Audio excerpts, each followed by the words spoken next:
Hello friends, myself doctor M K Gokhru, department mathematics, government college Ajmer. कल हमने divergence के बारे में बात की थी, सोलेनोइडल वेक्टर के बारे में बात की थी। और डाइवर्जेंस और सोलेनोइडल वेक्टर के समय हमने ये कहा था कि डाइवर्जेंस किसी टर्म का निकालते हैं तो वो एक स्केलर टर्म आती है। और सोलेनोइडल के वक्त बात की थी कि सोलेनोइडल एक वेक्टर है। क्यों है? क्योंकि वो वेक्टोरियल फील्ड है। F is A vectorial field, इस कारण से वो सोलेनोइडल वेक्टर। और मैंने बताया भी था कि देखिए, पाइप में पानी चल रहा है, बिल्कुल स्मूथ आइडियल पाइप है, उसमें पानी चल रहा है या कोई भी लिक्विड चल रहा है। उसके दो पार्टिकल के बीच का, दो पार्टिकल का डायरेक्शन सेम है, मैग्नीट्यूड सेम वेलोसिटी से चल रहे हैं, मैग्नीट्यूड सेम है, डायरेक्शन सेम है, पैरेलल चल रहे हैं, उनके बीच की दूरी सेम है। तो यानी कोई डाइवर्जेंस नहीं हो रहा, कोई फैलाव नहीं हो रहा। और जैसे ही वो पाइप के बाहर निकलते हैं उनका फैलाव होने लगता है, यानी डाइवर्ज हो जाती है वो टर्म। तो हम इसको बहुत सिंपल शब्दों में समझें तो सोलेनोइडल का मतलब डाइवर्जेंस अगर जीरो है, वो फील्ड तो वेक्टोरियल फील्ड है पर डाइवर्जेंस जीरो, तो हम सोलेनोइडल। आज इसी को हम कुछ एग्जांपल्स के थ्रू भी देखेंगे। तो एग्जांपल्स में कुछ करता हूँ, फिर उसके बाद इन चीज़ों को समझने का प्रयास करेंगे। एफ, यदि F is a vector point field X Y square I plus 2x square yz j minus 3yz square k। तो बिंदु 1 -1 एंड 1 पर डाइवर्जेंस एफ ज्ञात कीजिए। डाइवर्जेंस एफ निकालना है, सिंपल है, पर मैंने इसी पॉइंट ऑफ व्यू से किया कि एक बार चीज़ों का डाइवर्जेंस, चीज़ों को समझ में आ जाए। डाइवर्जेंस एफ का मतलब डेल डॉट एफ। देखिए, ये वेक्टर पॉइंट फील्ड है,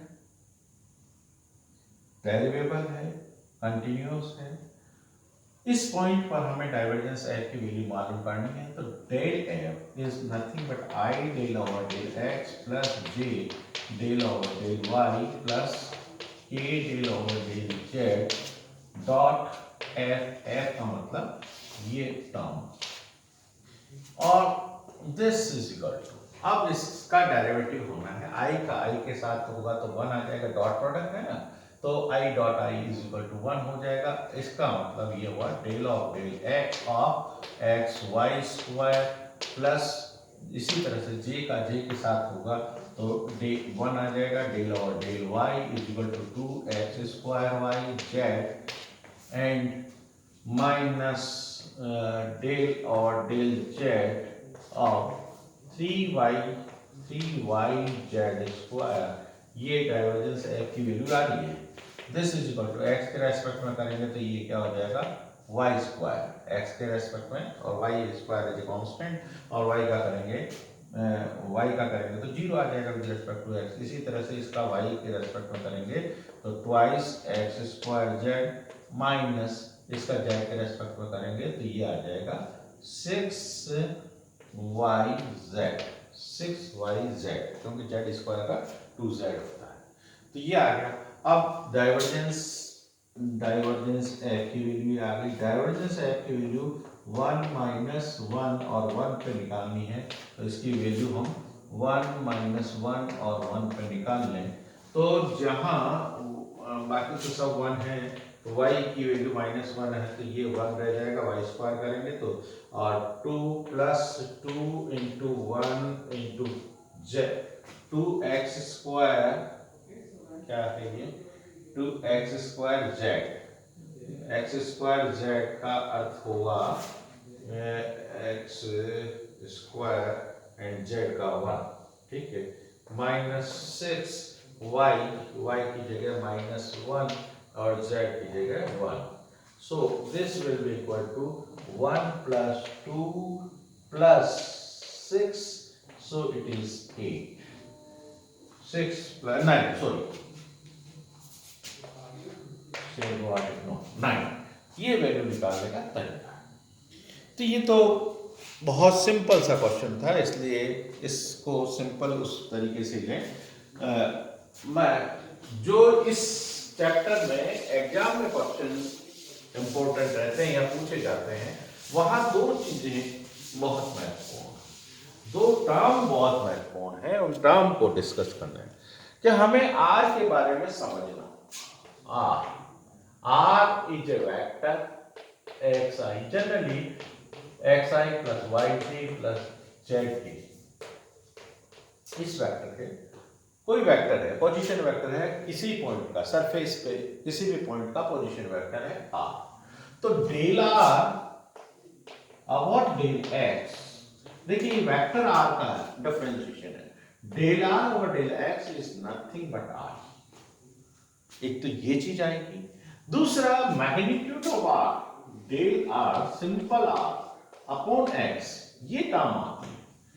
जब ये मैग्नीट्यूड के टर्म में आ रहा है तो पहले इसको मैग्नीट्यूड बदलना पड़ेगा।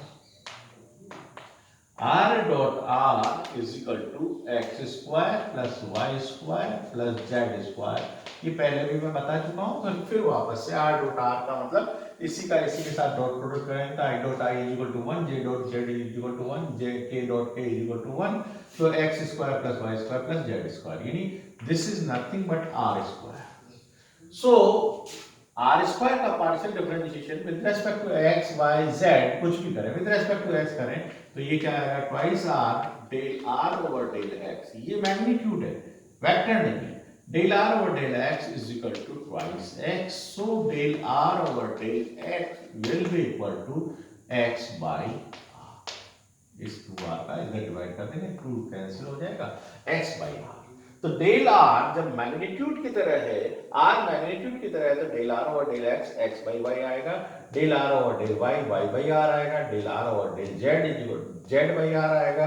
तो del are over del x will be, in this case it is what like it is a magnitude of R, then it will be x by r. ये दो चीजें अच्छे से समझ लें तो मेरे ख्याल से आगे क्वेश्चन करने में सुविधा होगी, सरलता रहेगी। देखिए करते हैं कुछ क्वेश्चन इस पे भी।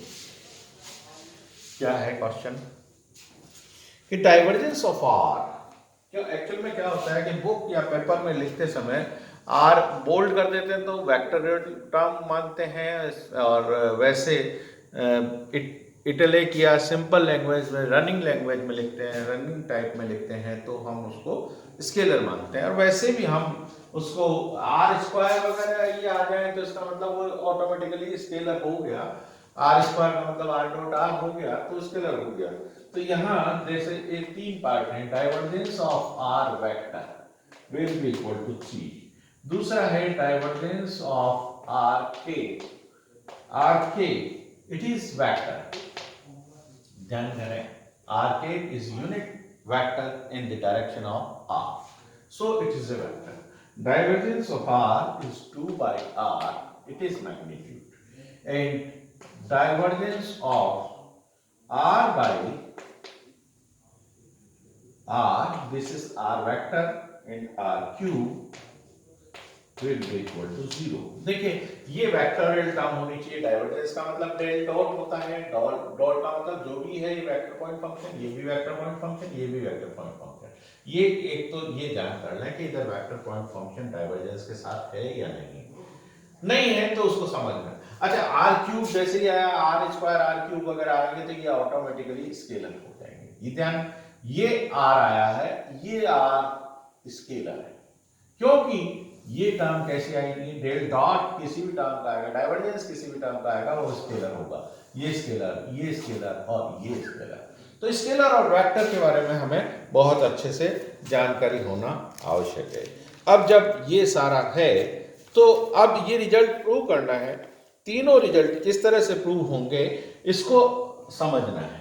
देखिए डाइवर्जेंस आर का मतलब del dot R, del dot R, del क्या है, I del over del X plus J del over del Y plus K del over del Z, del over del Z, और dot R vector है xi plus yj plus zk। अब i dot i is equal to 1 होता है तो ये क्या आ जाएगा del x upon del x plus del y upon del y plus del z upon del z I j dot j1 k dot k1 this is equal to 1 plus 1 plus 1 so it is 3। ये हो गया। ये r cap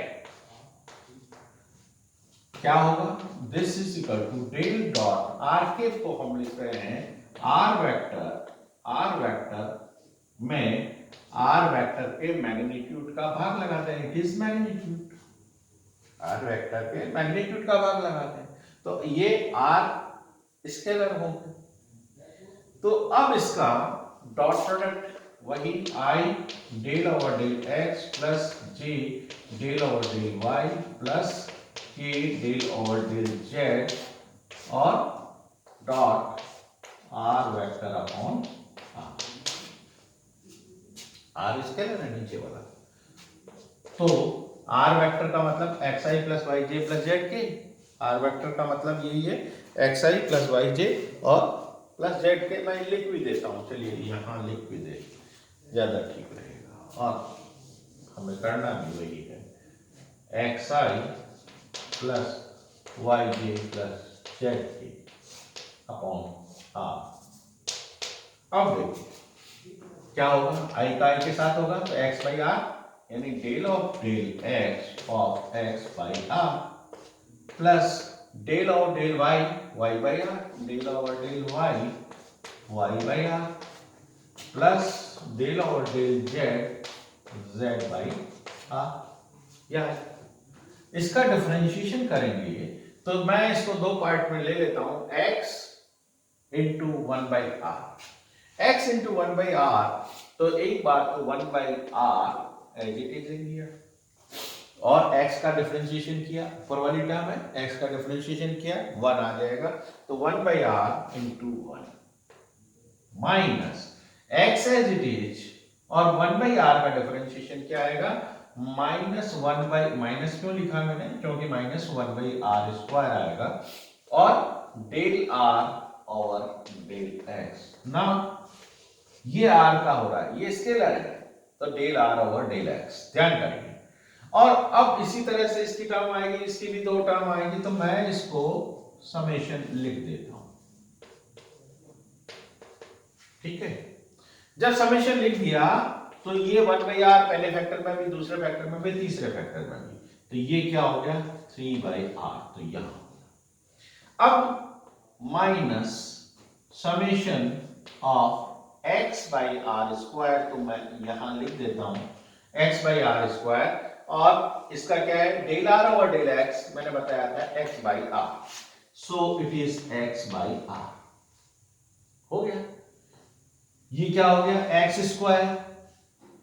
square नीचे क्या हो गया r cube तो इसको मैं लिख देता हूं 3 बाई आर को as it is minus summation को मैं खोल भी रहा हूं तो ये क्या आ गया x square by r cube plus y square by r cube plus z square by r cube और जब इस सब को कर लेंगे तो this is equal to 3 by r minus x square plus y square plus z square is nothing but r square upon r cube r square upon r cube और this is 3 by r minus 1 by r and this is 2 by r। ये result क्यों आएगा तो यहां हमें fundamentally अगर हम r और r के बारे में क्लियर है तो इनमें कोई गलती नहीं होगी। तीसरा रिजल्ट और देख लेते हैं।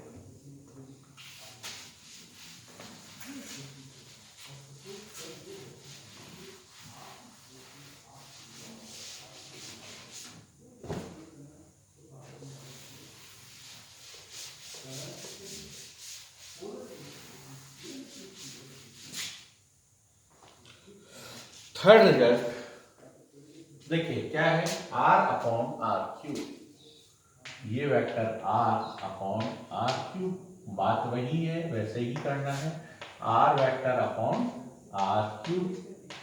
अब आर वेक्टर की जगह भी मैं एक्स आई plus y j plus z के लिखूं। मैं थोड़ी स्टेप्स कम कर रहा हूं इसलिए ऐसा कर रहा हूं।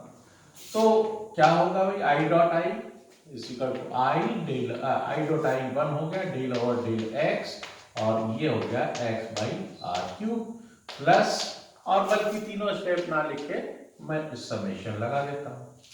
तो this is equal to summation of del over del x, वही मैं इसको x into 1 by r cube कर देता हूं, x इंटू, अब देखिए x 1 बाई आर क्यूब तो एज इट इज लिखूं, और x का विद रेस्पेक्ट टू x करेंगे तो 1 आ जाए, फिर minus x as it is, minus क्यों लिख रहा हूं, क्योंकि आर क्यूब का करेंगे, r as to power minus 3 का क्या होगा, minus 3 r as to power minus 4, so it is minus 3 upon r 4, और क्या बचेगा, del are over del x, ये रिजल्ट होगा, इसका डेरिवेटिव करेंगे तो ये आएगा। अब मैं del are over del x को क्या लिख सकता हूं, x by r, x by r, so this is equal to summation 1 by r cube minus 3x upon r cube into x by r. This is equal to summation 1 by r cube minus क्या हो गया, x square r 3x square upon r4, summation खोलेंगे तो क्या आ जाएगा, 3 by r cube, क्योंकि एक फैक्टर ये इसमें है, एक नेक्स्ट में 3 टर्म है, तो तीनों में ये 3 बाई आर क्यूब आ गया, माइनस यहां क्या होगा 3 बाई आर 4, और समेशन खोल रहे हैं तो x square plus Y square plus Z square, तीनों अलग अलग टर्म है, ये आ गया, तो ये क्या हो जाएगा, इसकी जगह मैं आर स्क्वायर लिख देता हूं, आर स्क्वायर, तो ये आर स्क्वायर लिखने पर ये क्या हो गया,